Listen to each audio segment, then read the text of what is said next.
हिन्नू और पिन्नू गांव आए थे। गांव में खूब मस्ती भरे दिन गुजर रहे थे उनके।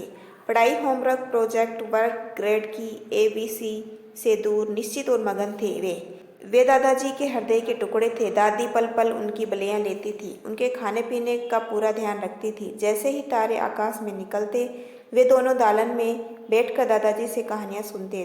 दादाजी की कहानियों में फेटम, बेताल, चाचा चौधरी, नोडी, बोब नहीं होते थे, होती थी परियां, राजा रानी की कहानियाँ, राजकुमार, नीला शियार, चूहे, कबूतर की दोस्ती की कहानियाँ। ये सब उन दोनों के लिए एकदम नई बातें होती, मज़ेदार, जिज्ञासापूर्वक, संदेशपूर्ण। यह कहानियाँ हिन्नू पन्नू को रुलाती, हंसाती, डराती और शिक्षा भी देती। आज शाम एक कहानी दादाजी की पोटली से निकल कर आई दोनों के सामने। वह कहानी थी गांव के तालाब की। दादाजी ने सुनाना शुरू किया। बच्चों, गांव के शिव मंदिर वाला तालाब देखा है ना? उसकी कहानी सुनो, जो मैंने अपने दादाजी से सुनी थी। हिन्नू और पिन्नू की आंखें फैल गई। दादाजी की कहानी चलती रही। कहते हैं कभी इस तालाब को बगल के बगीचे में उतरी परियों ने एक ही रात में खो दिया था। सुबह हुई तो यह देखकर गांव के लोग चकित रह गए। इतना बड़ा तालाब, साफ पानी और चारों ओर पक्के घाट। लोग डर गए इस जादुई चमत्कार से। गांव वालों ने मिलकर बगल में एक शिव मंदिर तैयार करवा दिया। कोई भी उस तालाब का पानी नहाने में उपयोग नहीं करता था। कुछ साधु एक दिन घूमते हुए उधर से गुजरे। लोगों ने उन्हें अपने डर और तालाब बनने की कहानी सुनाई।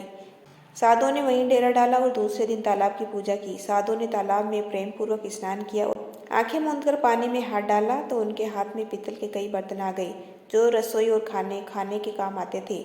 इस करिश्मे को देखकर सभी चकित रह गए। साधु ने पुनः उन बर्तनों को पानी में डाल दिया। लोगों ने साधु से इसका कारण पूछा तो साधु ने बताया, परियों ने लोक कल्याण के लिए यह तालाब खोदा है। गांव वाले, बाहर से आए व्यापारी, साधु महात्मा तालाब का सवस जल पिए, स्नान करे, बर्तन निकाल कर रसोई बनाए। जाते समय पुनः बर्तन को पानी में रख दे। किसी ने एक बर्तन भी चोरी की तो फिर तालाब में कभी भी कोई बर्तन नहीं मिलेगा और तालाब सूखता चला जाएगा। कई वर्षों तक ऐसा ही हुआ। एक बार एक लोभी व्यापारी गांव में आया।